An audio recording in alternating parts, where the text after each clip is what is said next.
Hello, everyone. Welcome to yet another episode of Courage Talks. Today, my guest is Pritesh. Pritesh is the founder of FunctionUp, and he runs a podcast series very similar to me. That's how we actually met up, and it's always fun to get the questioner be questioned. I'm going to put Pritesh in the box. He's put many of us in the box in his podcast earlier. Now it's my time to put the heat on him. Hi, Pritesh. Welcome. Thanks for having me on the show. Yeah.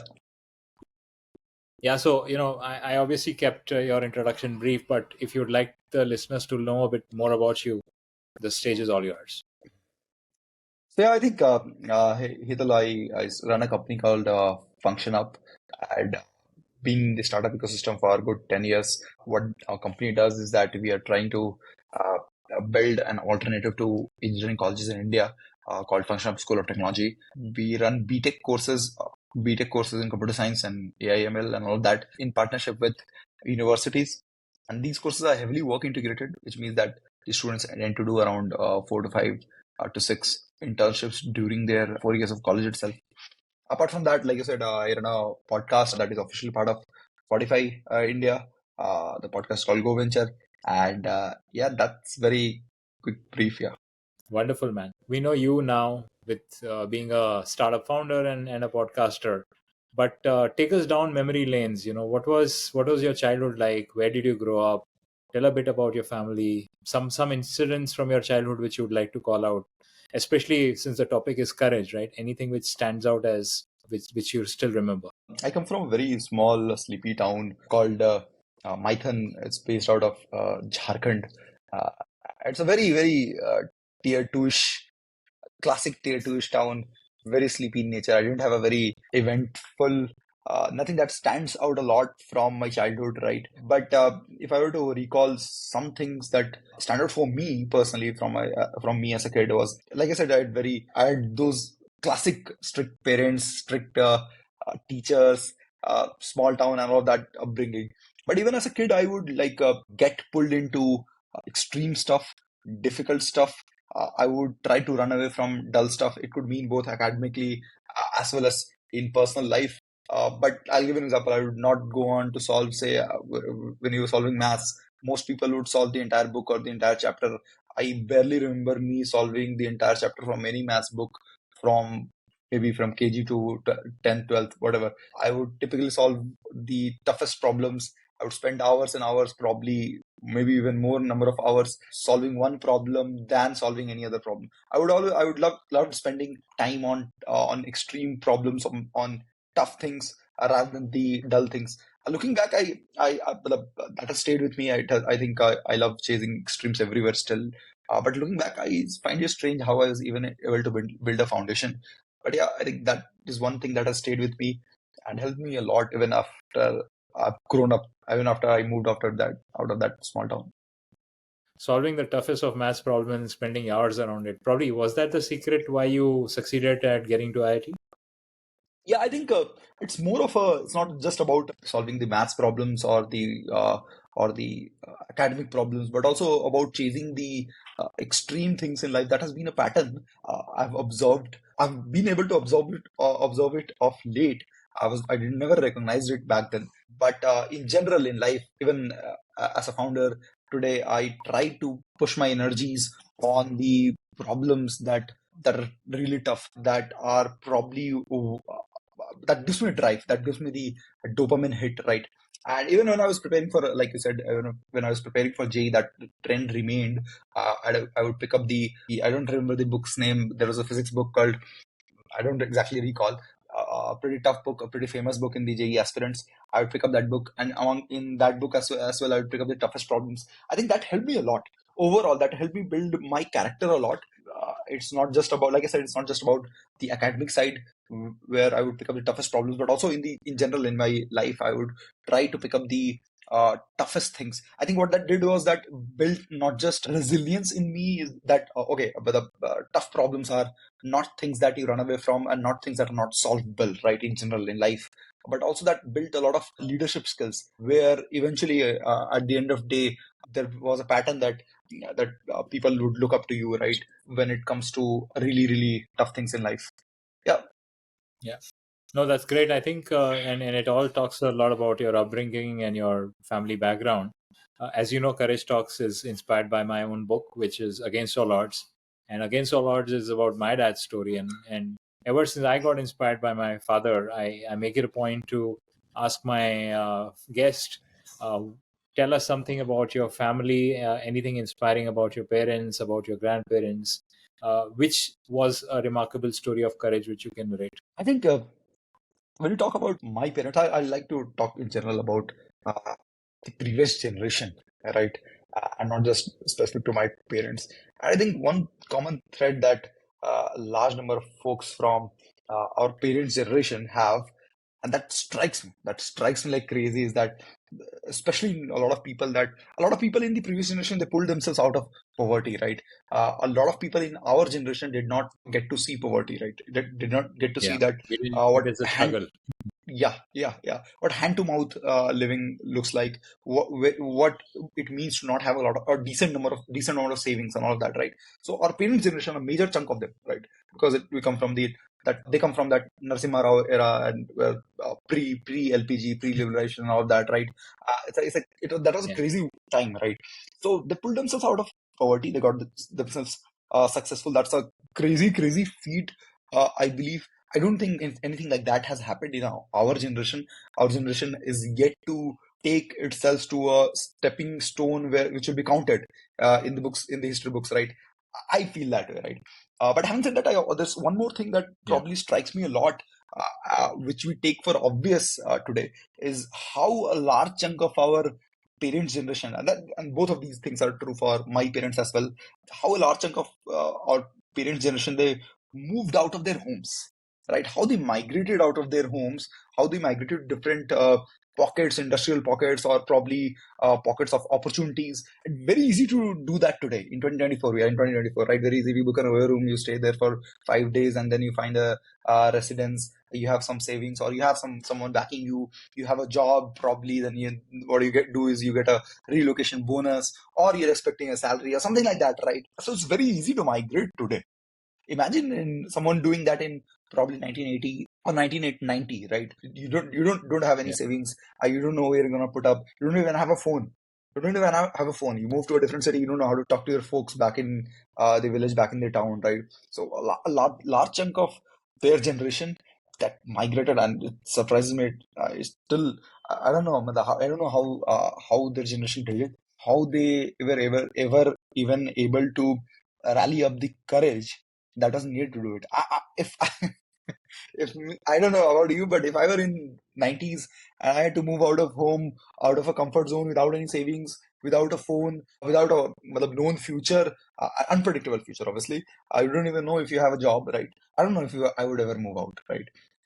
But a large No, chunk of the people, and large chunk of people that got successful, that pulled themselves out of poverty, build certain things in the previous generation, our parents' generation, are those people who did all of these things, moved out of homes and went into yeah. the unknown, and then obviously they went into pockets of opportunity and then built themselves out of that.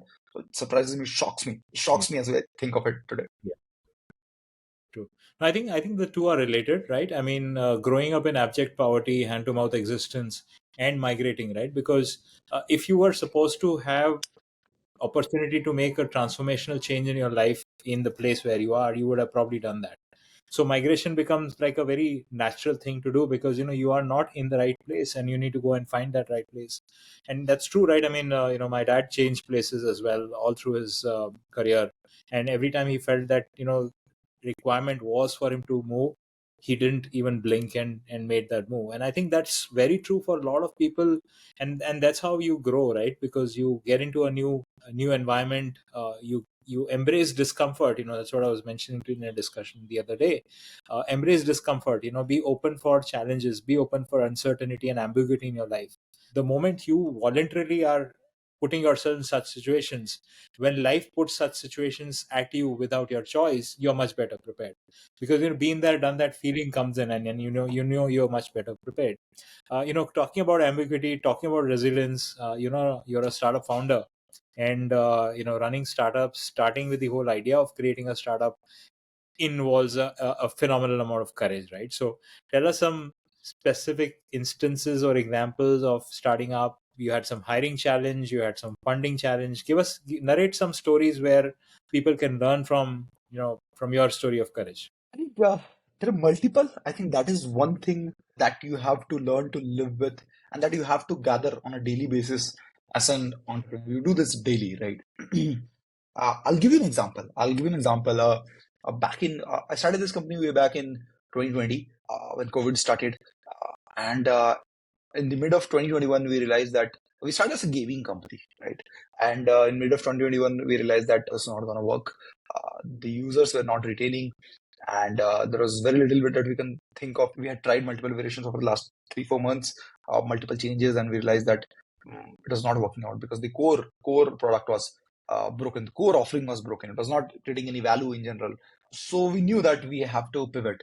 What a pivot means is that you have to change your business, right? The nature of your business, right?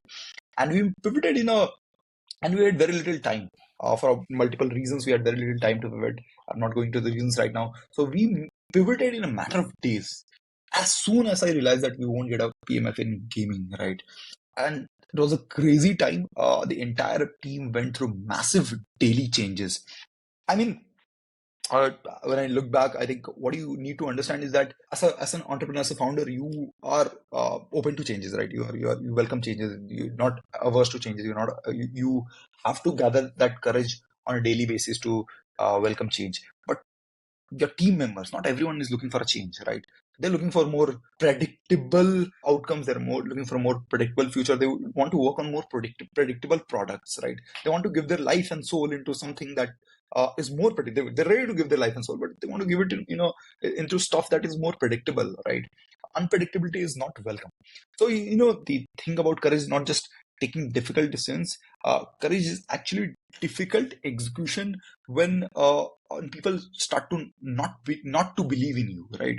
Nobody believes in you. It's about uh, getting things done even when you are being looked down upon. One, secondly, also keeping everyone aligned that around the fact that okay, there is something that is coming up, right?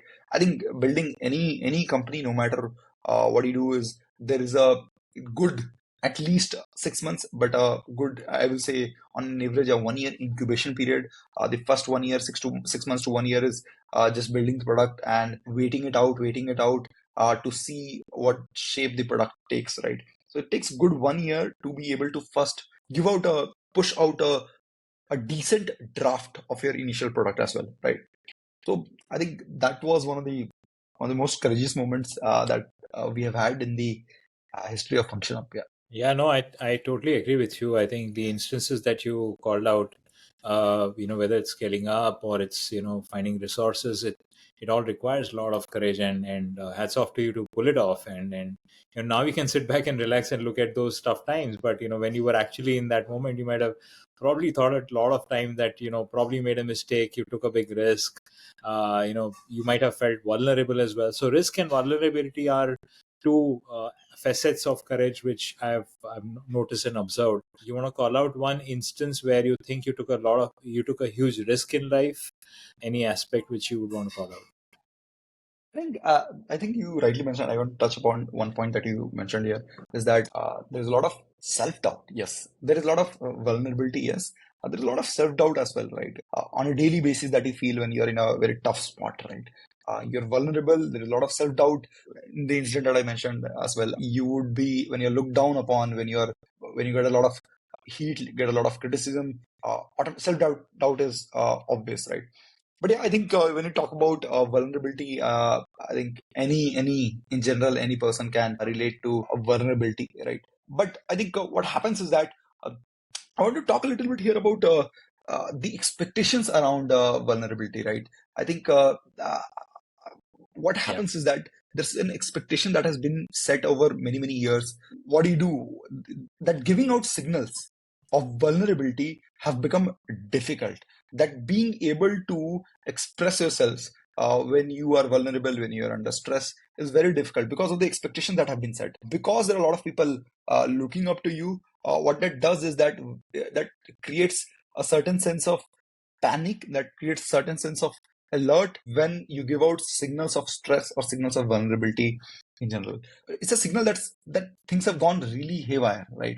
Something must have been terribly wrong. There is panic, there is stress, and this expectation builds up as time goes by, right? I'll give you an example. In my previous startup, I was running a company called Prapmitra. I was out of money and nothing was turning out right. And what happened is that my dad came to visit me once, and I was in a pathetic state, right? I was all alone. My other co-founder had left. I was in a pathetic state, right? I was numb to most of his questions, most of the discussion that we had, most of the time when we were talking. I was super numb. And what I did was sent out a massive panic signal that something is terribly wrong and has to be corrected. And a series of events happened post that. We can get into it or I can skip it. But what that did was, that was a lesson for me, is that I don't know if the lesson was correct or not, but what that did was it builds up over time. That even if when you're vulnerable, even when you're stressed, what that told me is that you need to keep it to yourself. Right? You can't be oozing it off to the world because the world does not want to panic, does not want to stress in general, right? I don't know if that lesson was correct or not, Hmm. but that is something that I imbibed over time. So you hold back and you do not share. Is that what you're saying? I'm not sure. Like I said, I'm not even sure if that's a right thing to do. But what I've realized is that everybody is vulnerable, right?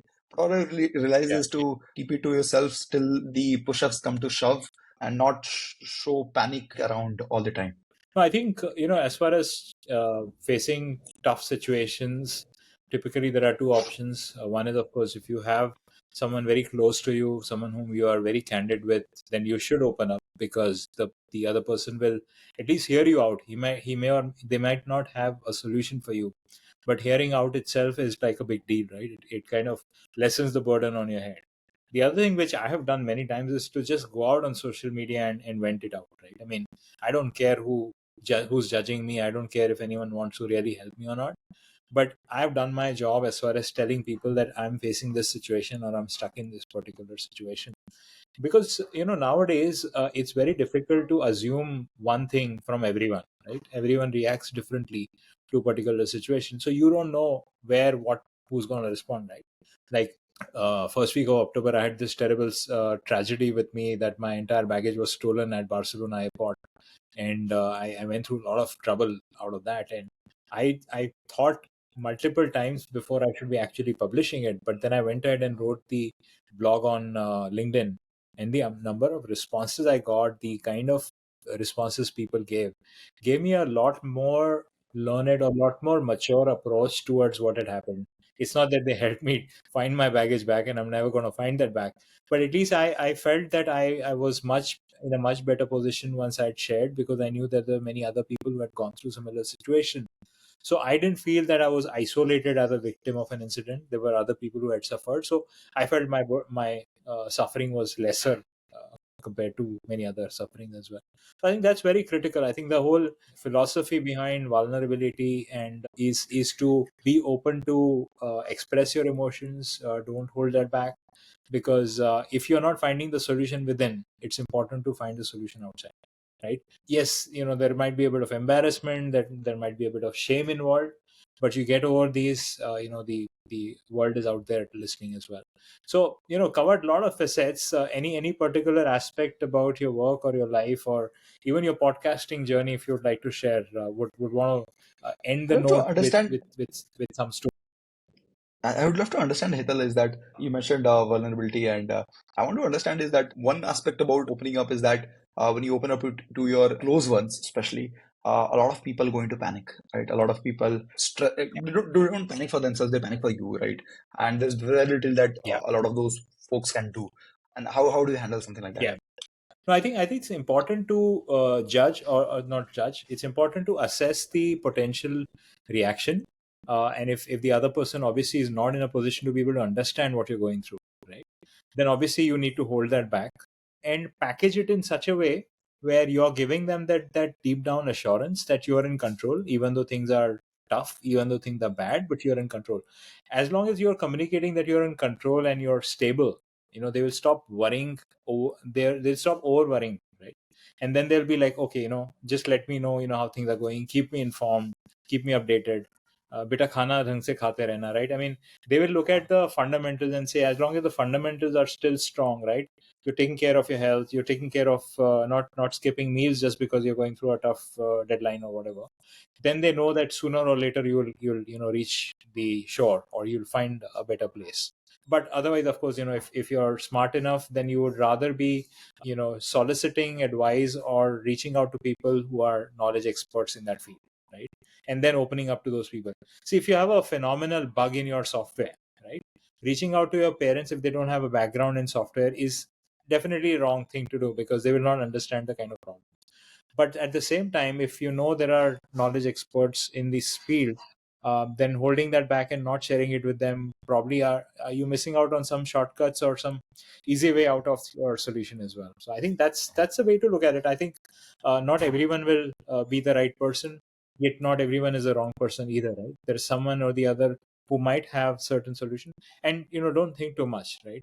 Let the other person think whether they can help you or not, rather than you doing multiple times, doing a check through and saying, can this guy help, can this guy help, can this guy help?